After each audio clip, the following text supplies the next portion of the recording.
Ok. Bien, vamos a Esdras capítulo 1.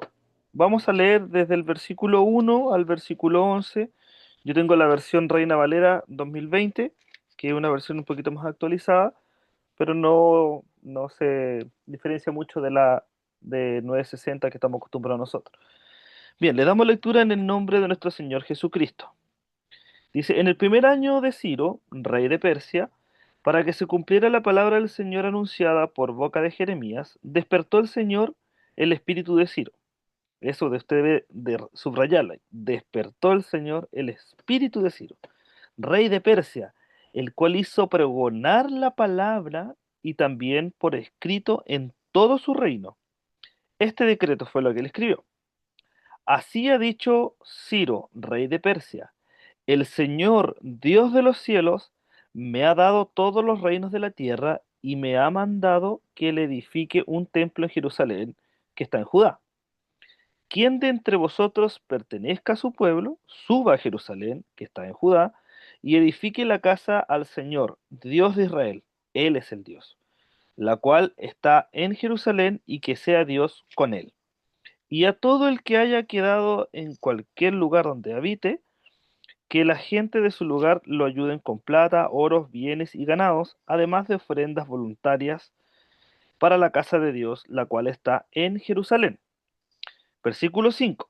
Entonces se levantaron los jefes de las casas paternas de Judá y de Benjamín, los sacerdotes y levitas, todos aquellos a quienes Dios puso en su corazón subir a edificar la casa del Señor, la cual está en Jerusalén. Versículo 6. Y todos los que habitaban en los alrededores los ayudaron con plata y oro, con bienes y ganado y con cosas preciosas, además de toda clase de ofrendas voluntarias. El rey Ciro sacó los utensilios de la casa del Señor que Nabucodonosor se había llevado de Jerusalén y había depositado en la casa de sus dioses. Los sacó, pues Ciro, rey de Persia, por medio del tesorero Mitridates, el cual los contó y se los entregó a Sesbazar, príncipe de Judá. La cuenta de ellos es esta: 30 tazones de oro, 1000 tazones de plata, 29 cuchillos, 30 tazas de oro, otras 410 tazas de plata y otros 1000 utensilios. En total, los utensilios de oro y de plata eran 5400. Todo esto lo hizo llevar Sesbazar con los que subieron del cautiverio de Babilonia a Jerusalén. Voy a hacer una pequeña introducción para que entendamos un poco el contexto de lo que el Espíritu Santo está mostrándonos que ocurría en aquel tiempo. Bien, el pueblo de Israel, hermanos, había estado 70 años en exilio. En estos 70 años fueron humillados, fueron desarraigados, fueron llevados cautivos por causa de su pecado, y el templo fue destruido, ¿cierto? Por lo tanto, la adoración en cierto aspecto cesó y la nación, entre comillas, se desintegró, ¿cierto? Y la verdad que el escenario es como que como que pareciera que todo había terminado, ¿cierto? Pero, siempre hay un pero, hermanos. Pero Dios no había terminado con su pueblo. Su plan seguía, ¿cierto? El plan de redención estaba ahí. Dios no había terminado con su pueblo, hermano. Ni aunque el hombre fracasara, Dios permanece siempre fiel a sus promesas. Por eso Esdras comienza enseñándonos, lo primero que destaca Esdras aquí y nos enseña es que Dios es soberano, ¿cierto? Por sobre todas las cosas, por sobre todas las circunstancias, Dios es soberano y es fiel a su palabra. Y también es capaz de incluso despertar los corazones que muchas veces duermen por cumplir sus planes, eh, eh, para que cumplan sus planes eternos. Aquellos corazones que están quietos, que a veces uno dice, el hermano se enfrió. Bueno, Dios es capaz de despertar estos corazones para cumplir sus planes, porque incluso lo que está roto, hermanos, Él lo puede restaurar. Aunque nosotros a veces, como comentábamos delante con la hermana, nos falte la fe, Dios es capaz de restaurar lo que Él quiera. porque Él es Dios, Dios soberano. Por eso, en el primer versículo, este es el primer punto que vamos a ver, destaca que Dios es fiel a su palabra profética, ¿ya? Porque Él dice en el primer año de Ciro, rey de Persia, para que se cumpliese la palabra de Jehová por boca de Jeremías. Entonces dice que Dios despertó el espíritu de Ciro, ¿ya? No fue, hermanos, una casualidad que Ciro diera esta orden, ¿cierto? No fue algo que a él se le ocurrió, no, fue Dios quien movió el corazón de un rey que incluso era pagano y lo hizo con la intención de cumplir lo que había prometido siglos antes. ¿Por quién? Por Jeremías. En Jeremías 29:10, anótelo por ahí, él dice lo siguiente: cuando en Babilonia se cumplan los 70 años, decía Jeremías, en aquel tiempo, siglos atrás, dice, yo os visitaré y despertaré sobre vosotros mi buena palabra, para haceros volver a este lugar. Lo que para el mundo es política, es historia o diplomacia, para Dios simplemente es cumplimiento soberano de su palabra, porque no hay nada que escape de su plan, ¿cierto? Dios, hermanos, no olvida lo que Él promete, aunque pase generaciones, y aquí lo vemos precisamente en este primer versículo. Pero el primer versículo agrega algo más. Dice, así ha dicho Jehová, así ha dicho Ciro, rey de Persia. ¿Qué es lo que dice Ciro? Jehová, el Dios de los cielos, me ha dado todos los reinos de la tierra y me ha mandado que le edifique casa en Jerusalén, que está en Judá. ¿Dios puede usar a los impíos para cumplir su voluntad? Sí lo puede hacer. Aquí tenemos un ejemplo. Ciro era un rey de Persa, ¿cierto? Pero era un hombre pagano. Y sin embargo, ¿qué es lo que pasa? Dios lo usó como un instrumento.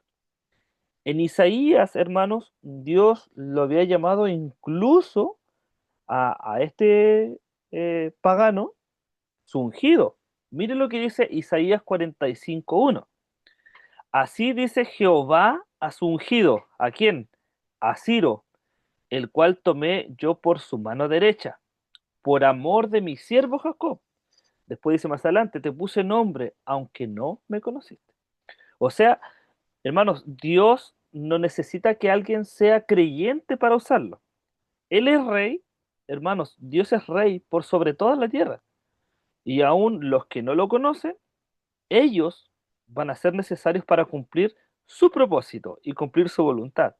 Dios es soberano por sobre todas las cosas. ¿Por qué? Porque Él es creador. Él fue quien los creó, por lo tanto están bajo su dominio y bajo su poder. Por eso para que nosotros a veces decimos, no, es que tiene que ser hijo de Dios para que yo pueda ayudar a alguien. No, tienes que ayudar. La palabra de Dios dice, ama a tu prójimo como a ti mismo. Y tu prójimo no es solamente el que va a la iglesia a adorar. No, también es aquel que ves en la calle, en la farmacia, en el negocio, en todo el lugar. El prójimo es todo aquel que es creación de Dios, porque incluso a aquellos Dios puede usar para bendecirte. Por eso, hermanos, esto debería darnos a nosotros una confianza absoluta en Dios. ¿Por qué? Porque Dios gobierna incluso sobre los gobiernos de este mundo, hermanos. No hay nada que a Él se escape. Dios es soberano, hermano. Dios no, a veces uno dice, oh, pero mira este dictador, no sé, este presidente, lo que está haciendo. ¿Acaso a Dios se le escapó esto? ¿Acaso a Dios se le escapan las cosas malas también? No, Dios está en todo momento, en todo lugar. No estoy diciendo que Él sea el propulsor de aquello, ¿cierto? Pero Dios está al control de todo, aunque nos cueste creer muchas veces. En las situaciones buenas y malas, Dios está, hermano. Dios está presente. Por eso es que Dios despierta el corazón de su pueblo para la obediencia a través de estas cosas. Usa, eh, cumple su promesa, ¿cierto? Lo primero que vimos, pero también vemos que Dios usa personas inconversas o paganas para cumplir su voluntad. Por eso es que Dios despierta a su pueblo para la audiencia, usa estos instrumentos. Porque mire lo que dicen los versículos 3 y 5. ¿Quién hay entre vosotros de su pueblo? Sea Dios con él y suba a Jerusalén, dice Ciro, y edifique la casa a Jehová. Entonces se levantaron los jefes de las casas paternas, dice la palabra del Señor, y todos aquellos cuyo espíritu despertó Dios. ¿Se movió el hombre por voluntad propia? No. ¿Quién despertó su espíritu? Fue el Señor, fue Dios mismo, ¿cierto? Entonces, hermano, el retorno eh, de Israel o de los hijos de Israel, ¿cierto? No fue una decisión humana. Aquí la palabra del Señor dice que fue Dios quien despertó el espíritu. Por eso yo les pedí que destacaran esa palabra. Despertó el espíritu de su pueblo. Porque no todos respondieron, ¿cierto? Pero sí lo hicieron aquellos en quien Dios obró internamente. Porque nosotros conocemos, hermano, día tras día, domingo tras domingo, ¿cierto? Que la obra no es una obra externa. La obra que hace Dios es una obra que es espiritual. ¿Por qué? Porque el avivamiento verdadero, hermano, comienza cuando Dios remueve nuestro corazón dormido y lo despierta a una vida eterna. Este corazón que reposaba, que estaba dormido para Dios, Dios lo despierta y pone un corazón nuevo, un corazón que late a través de la voluntad del Señor. Un corazón que se inclina constantemente hacia el mal es cambiado por un corazón que está dispuesto y convencido de querer hacer la voluntad de Dios por gratitud a Él. Y es lo que nos recuerda, hermano, que por eso es que hoy hay muchas iglesias que están paralizadas. E incluso hay muchos cristianos que están viviendo en cierta apatía espiritual, que en vez de apoyar la iglesia o de apoyar a aquellos que van a la iglesia, muchas veces son apáticos con la gente. En vez de apoyarlos, reniegan contra ellos y dicen, no, yo no voy a ir a la iglesia para ser como este. O no, yo no quiero ir a la iglesia porque mira, porque este se equivocó, entonces toda la iglesia en general está mal. O ya porque este pastor se equivocó, entonces todos los pastores son iguales. No, ¿cierto? Por esa razón es que muchos se han polarizado incluso.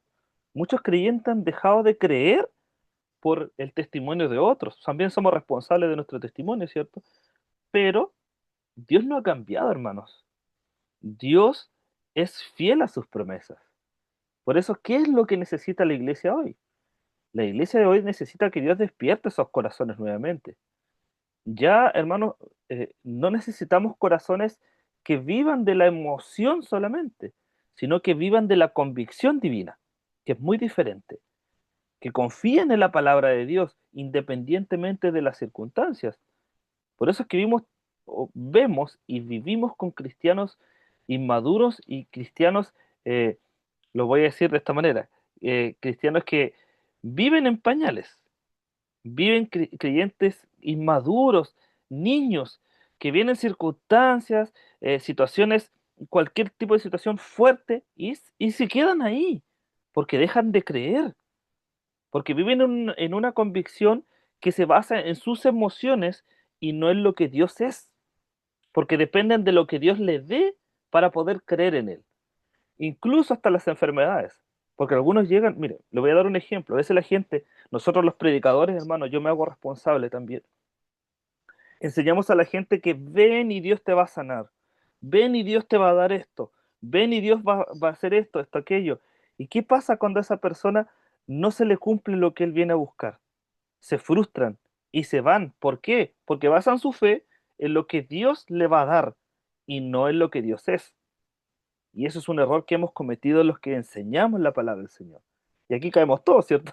Porque todos somos responsables de la palabra del Señor.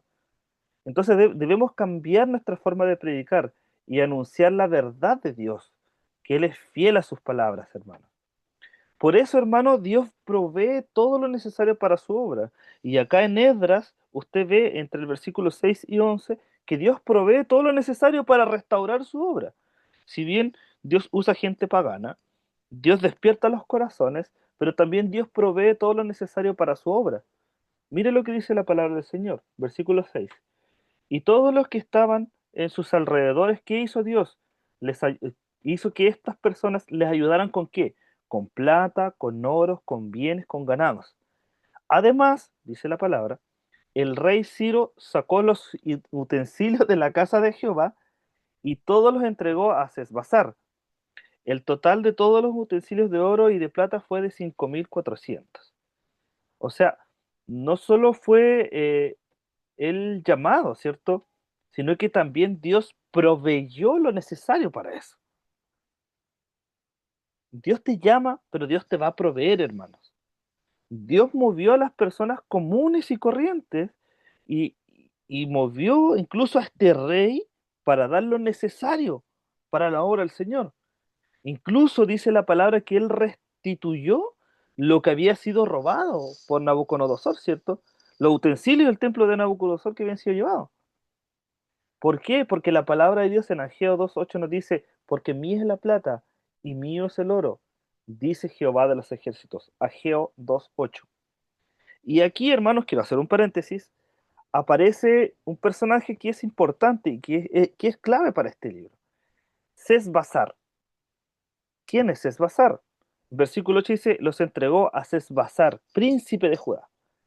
Y el texto, hermanos, llama a Sesbazar como príncipe de Judá, lo que indica que era un líder reconocido y que posiblemente era del linaje real, ¿ya? Algunos estudiosos dicen o creen que Sesbazar es el mismo Zorobabel, pero usando un nombre babilónico, ¿cierto? Aunque otros sugieren que fue el primer gobernador antes de Zorobabel, lo importante es que él fue encargado oficial de trasladar los utensilios del templo y comenzar esta reconstrucción, ¿cierto? Entonces, cuando Dios llama, Él provee incluso a estas personas, ¿cierto? No cualquier persona. Si se fija, Sesbazar era llamado príncipe de Judá, ¿cierto? O sea, no era una persona que iba a tomar estas cosas y quizás iba a sacar un utensilio de oro y para ir a venderlo, para ir a cambiarlo. Quizás iba a cortar la cola, como decimos muchas veces, acá en Chile, iba a cortar la cola con las cosas que no les correspondían. No, Dios llama a las personas precisas. Y si usted hoy día está dentro de este llamado, es porque Dios vio algo preciso en usted que va a utilizar. Usted no está aquí por coincidencia. Usted no está aquí solamente para ser un número dentro del pueblo de Dios. No, Dios va a hacer algo en usted. Dios nos llama con un propósito. Y para restaurar su obra, Dios lo hace y llama a quien Él quiere. Por eso cuando Dios llama, Él también provee.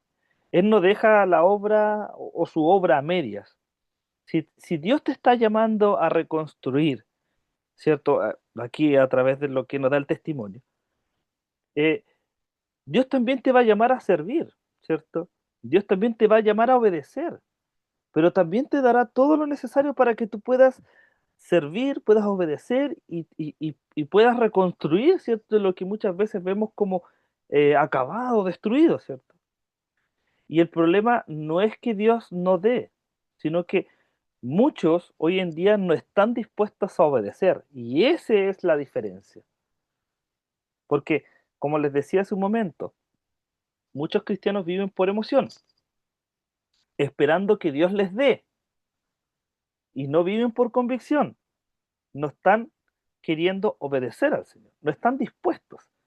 Y eso es lo que pasa, que muchas veces cuando Dios dice algo que es contrario a sus emociones, prefieren vivir más cómodamente sus emociones que renunciar a lo que lo aparta de la comunión del Señor, ¿cierto?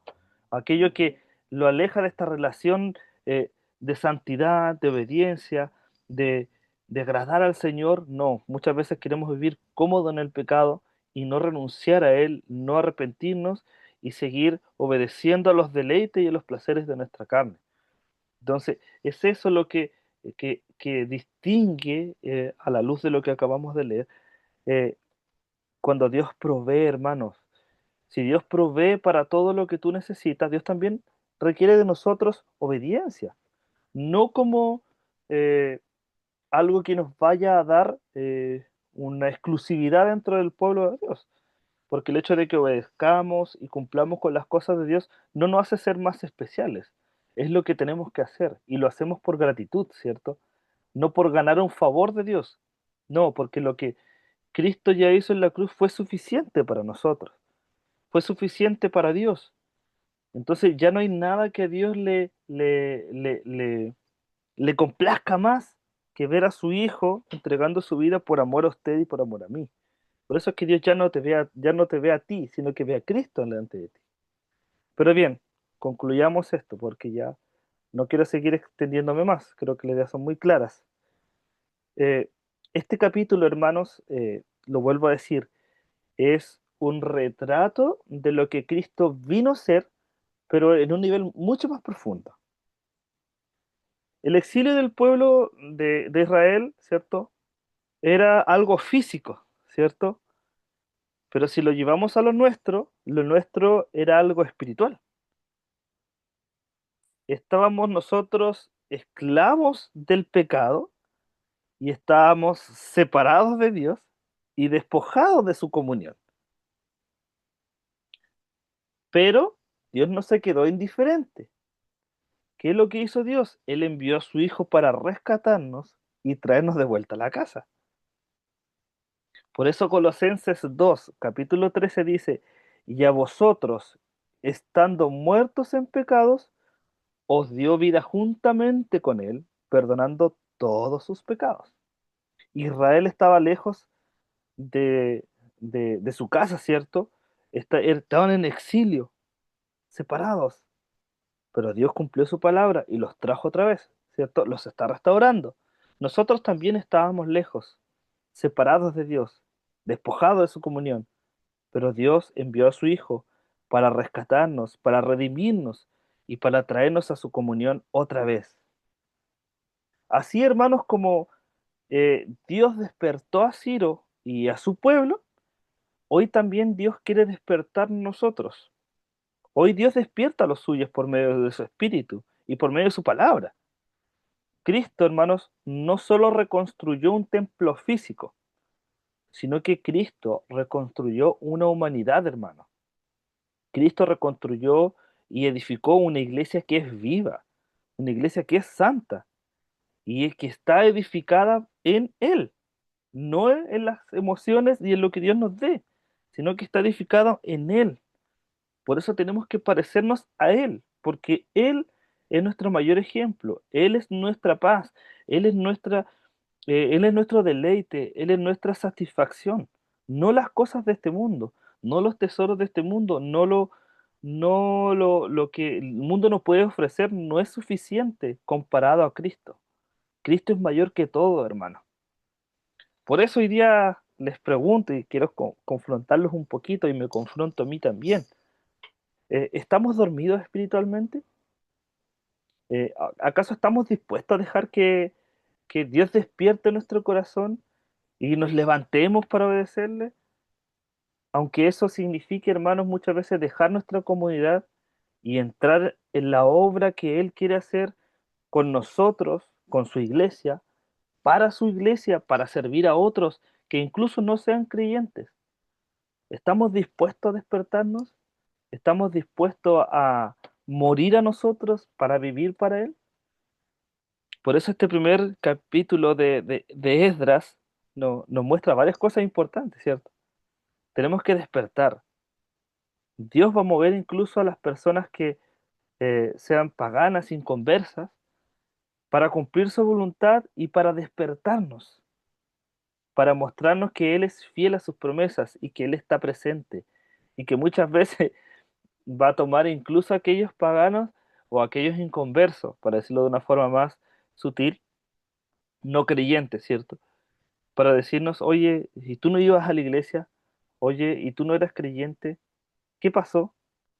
Y algo Dios va a hacer en tu vida y va a remover tu conciencia, vas a decir, sí, soy creyente, soy un hijo de Dios, tengo que volver a empezar. Incluso a nuestro más cercano, a nuestra familia nos va a decir, oye, pero ¿por qué estás así? ¿Qué es lo que está pasando? ¿Acaso esas intenciones vienen desde ellos? ¿O es Dios queriendo hablarnos a través de ellos? Que Dios nos ayude y bendito sea el nombre del Señor, para que Dios despierte nuestros corazones, hermanos.